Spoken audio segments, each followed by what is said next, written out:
Welcome back, friends. Hey, I've got the madness. I'm here looking for a new project for the YouTube channel, and I've been looking all over Facebook and Craigslist, and I've been going crazy looking for a good used bike to do a project on without getting screwed over, right? And I know that's what a lot of you guys are looking for too. You're looking for some kind of good, cheap, used bike that you can wrench on, learn on, get ripping and riding without blowing your budget, and frankly, without getting absolutely hosed. So today I just wanted to go through some tips and tricks that I've kind of found on the bike hunt. I've checked out a few in the last several days. I've passed on all of them for a couple of reasons which we'll get into. And yeah, stay tuned and thanks for watching. All right, so the main place where you're gonna go just to find listings for bikes, nowadays it's gonna be Facebook Marketplace. Craigslist is pretty much dead, OfferUp's pretty much dead. Facebook bought it and killed it on purpose because it was a good alternative to Marketplace. So mainly you're gonna be on Facebook Marketplace. Dirt bike forums are also a good place. I saw this bike for sale on Instagram, funnily enough. And then I reached out to the person, and we'll get into that in a bit. But yeah, so again, Facebook Marketplace is going to be your main avenue for buying used bikes. Even better, if you have friends of friends that you know are like real good people who take care of their stuff, that can also be a great alternative. And that's a really good step towards not getting totally screwed on your new bike.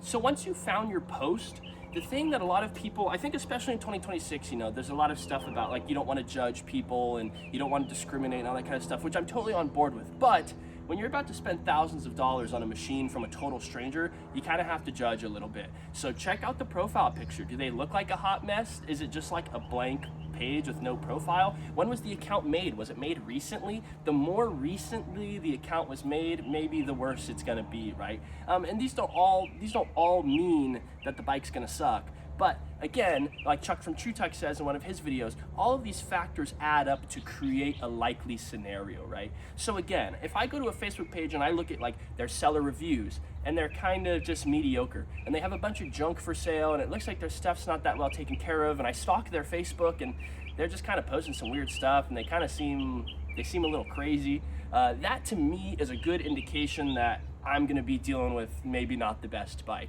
Now in my case right now, I am looking for not the best bike, but even then still, you wanna make sure that you're not gonna get lied to, and especially like nowadays, you just wanna look out for your safety too, right? You don't wanna go somewhere late at night and talk to some crazy person you've never met about a dirt bike and like get stabbed or something, right? So, just be careful out there. But again, check out the profile, check out the reviews, make sure everything looks good before you show up. So the bike buying process, I've really broken down into like three main components.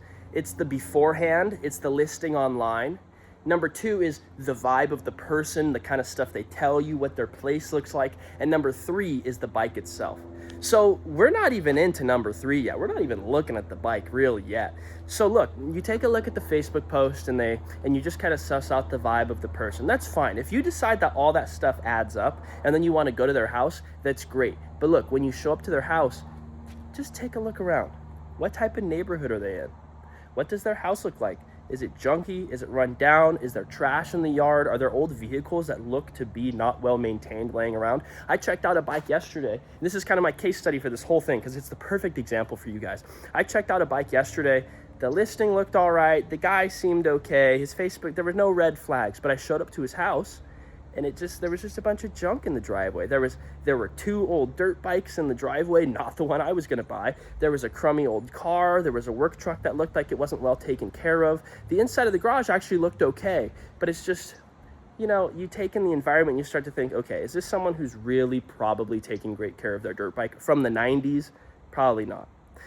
The other thing to note too is that one had a clean title. A lot of the times these sorts of bikes don't. I'm only interested in bikes with a title because that's how in the state of California, I can register my bikes here with a green sticker and I can go ride legally in an off-highway vehicle area, right? So I'm really interested in the title too. So when you get there, sometimes I look at the title before I even look at the bike.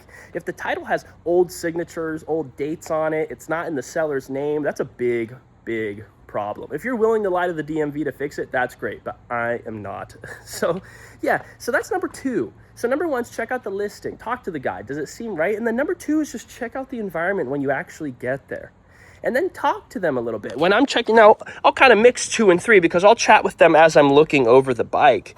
But for example, the guy yesterday, as I was looking over the bike, he told me that, oh, I work on bikes, I fix bikes, it's my main hobby, I flip them. That's fine, I don't care if you're a flipper, but He didn't even know what two-stroke spooge was. There was like black oil all over the muffler, and I was like, oh, does this bike have a spooge problem? And he looks at me like, huh, what's that?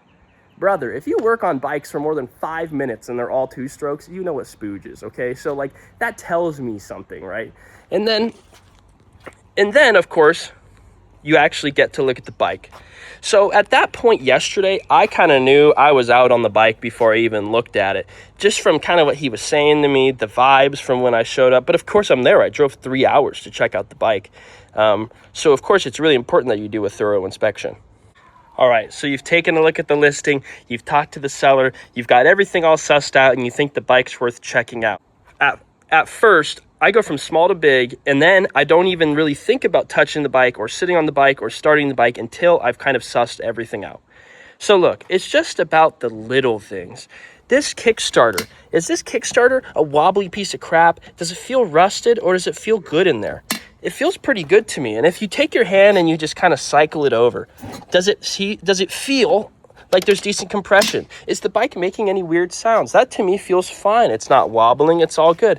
This brake lever, is it like a wobbly, messed up piece of crap, or does it feel good? To me, that looks pretty good. It feels good too. The shifter, this is a really big one. I can't take credit for this. I got this from Chuck from True Tech on YouTube. If the shifter is loose, all it takes is one bolt right there to tighten it. If the seller of your bike is riding this thing around with a loose, messed up shifter and they can't even be bothered to tighten it, that tells you a lot of things about the guy. Now, this part comes with a little bit of experience, but look at the motor. Those green gaskets are not factory, right? So that tells you that someone's done some work on this bike. But those green gaskets are quality. Those are good gaskets. You could see there too on the power valve or on the reed cage. Those are aftermarket gaskets. So that's good. It means someone's done a little bit of maintenance and work to this bike. So those are the small things on the bottom, but let's take a look here. Does this clutch lever feel like trash, or does it feel pretty good? You see that snap back? That's great. And you can tell it's not all grimy and messed up and dirty. That bike yesterday, oh my goodness, it was terrible. It just felt like the same cables and the same levers since the mid-90s. The brake, is the brake a spongy piece of crap, or does it feel pretty good?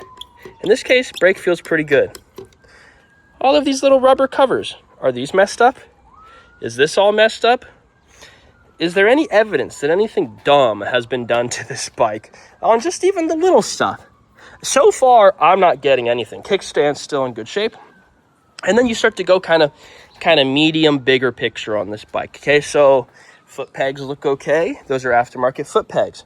The carburetor, it's important to do a little bit of research ahead of time. Know what carburetor is supposed to come on this bike. This is the stock Keehan carburetor from the era. It looks correct. The choke does work, and that's good. So that tells me something about this bike, right? It tells me that this all looks good and correct. So essentially what I'm doing is I'm cross-referencing the bike with the listing and with the information that the seller told me. Nothing so far is inaccurate to what the seller told me, and that's a good thing. Take a look at the radiators.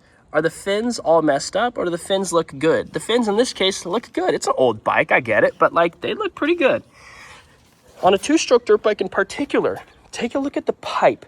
This pipe has a little bit of patina. I can tell it's not a new pipe, but is it all jacked up and refurbished and repaired and stuff? No, this pipe looks great. I think there's one dent, yep, right in the bottom of the pipe there. And you know what? That just kind of happens on enduro bikes. I know that this bike was enduro ridden.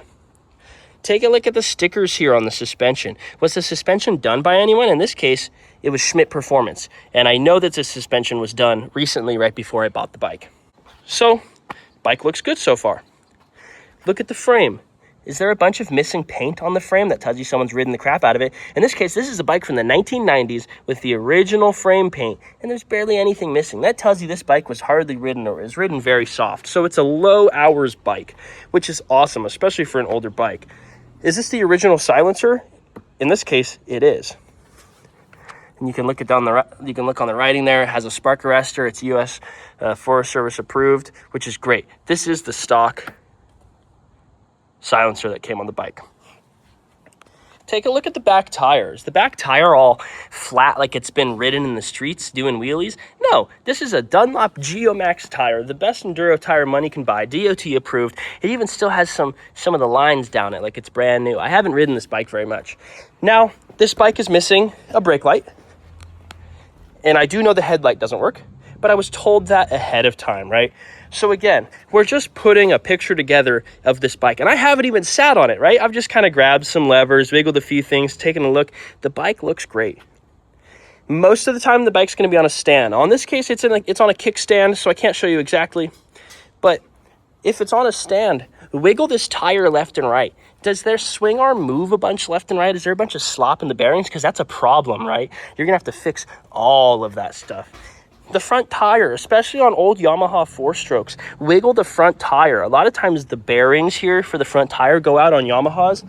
That's a problem. You're going to have to fix all of this. And again, this isn't to scare anyone or dissuade anyone. All it is a method for you to get the bike for what it's actually worth.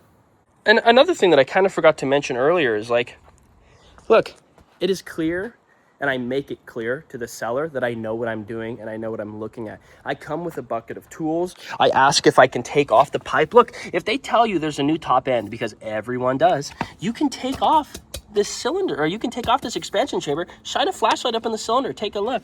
So that bike that I was looking at yesterday, the guy was like, yeah, I put a new top end in it. Dude, I took off that pipe and I looked up in the cylinder and it was roached. The piston looked like it was from the 90s, dude. There was pitting in the cylinder so deep that there was surface rust inside of the cylinder after I rode the bike. And that's just crazy, guys. So, you know, it's really important not to take people at their word, because a lot of people just lie. Or in this case, I actually think the guy purchased the bike from someone who told him a bunch of BS that he believed. He just kind of tinkered with the bike a little bit, put a different carburetor on it that didn't even belong to the bike, got it started, and then just basically said, the bike rips and runs, plus all the other information the guy before him said about the bike, right? So I showed up, and I hate to have to rain on people's parades, but it's like, I'm sorry, man.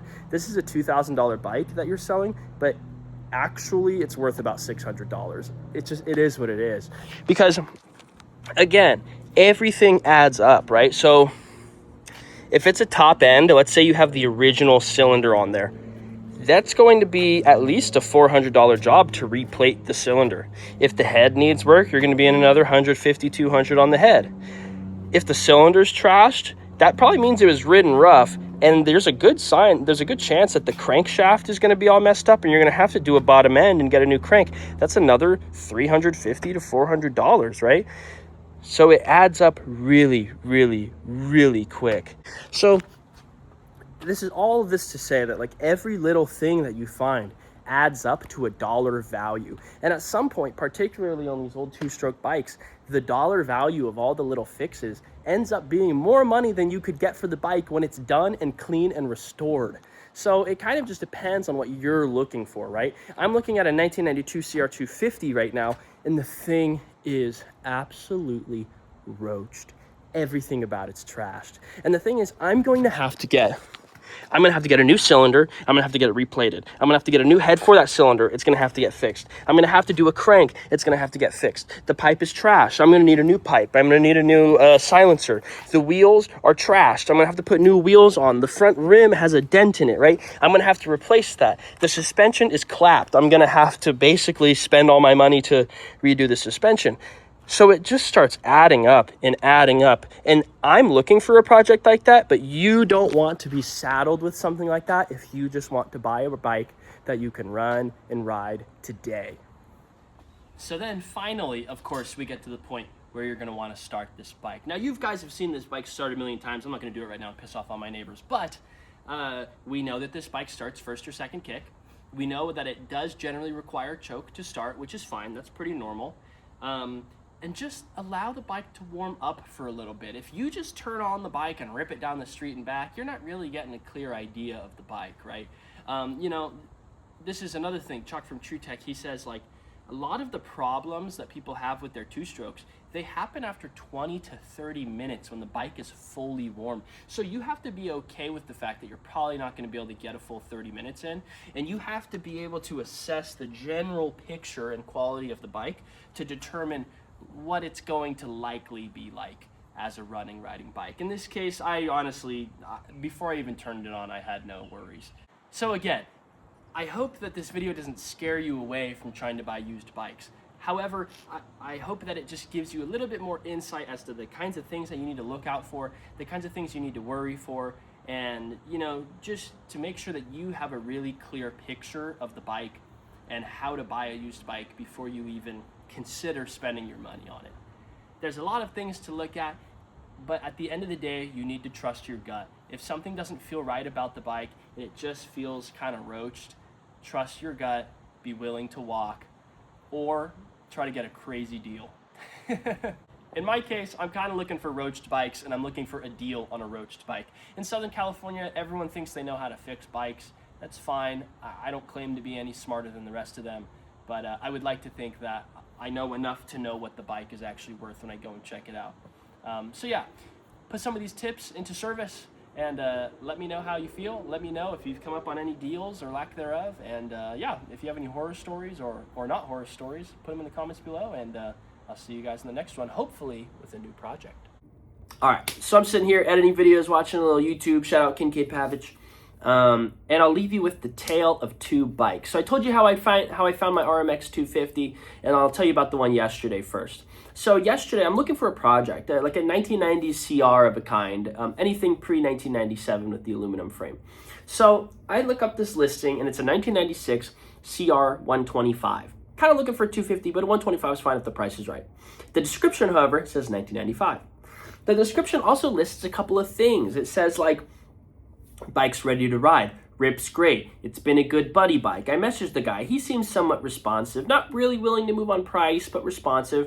And he's like, yeah, it's been a great buddy bike. It has a pro circuit pipe, a pro circuit exhaust. The suspension's great. Everything's awesome. Bike rips. A new top end with a Wiseco crank, that kind of thing. And I just said, you know what, like, whatever. I got nothing going on. Let me go check it out. Well, I drive 3 hours in traffic down to San Diego to check it out. And the guy was nice. I met his family. They all seemed great. Like, nothing personal about this guy. He was a fine dude. But I walked into the garage and I saw the bike, and it's just like, I just knew right away that it wasn't really how it was described. It looked a lot more, you could just kind of tell in person, the bike looked a lot more roached than it looked online. The pro circuit pipe didn't really look like a pro circuit pipe, and the badge was tacked on upside down. So it's like, my guy, I don't even know if this is a pro circuit pipe. And then it's like, to his credit, he let me take off the exhaust, like the expansion chamber, and I shined my flashlight up in there, and dude, the cylinder was just trashed. And the cylinder was trashed, and the piston was trashed, and there was surface rust in the cylinder, and it was like, oh my God. And the throttle tube had some gunk in it, and it was all slow to return, and the clutch felt terrible, and the brake felt terrible, and I started it up, and I ripped it down the street, and it sounded and felt terrible. It's just like, oh my gosh. Now, the bike was listed at $2,000, but it very quickly, it became very evident that it's like, my guy, I understand that the bike runs, but everything is wrong with it except for the wheels, basically. And he had another 125 in the driveway that he took the carburetor out of, put it in the 96, and because it worked, he was just selling it as is. And it's like, oh my gosh. And then the real kicker was, like, it sounded to me like he had the bike for a while, and it was like, it's been a good buddy bike. I've been riding it with my friends when they come into town. And then he tells me that he got it 2 months ago. So it's like, again, nothing bad about this guy.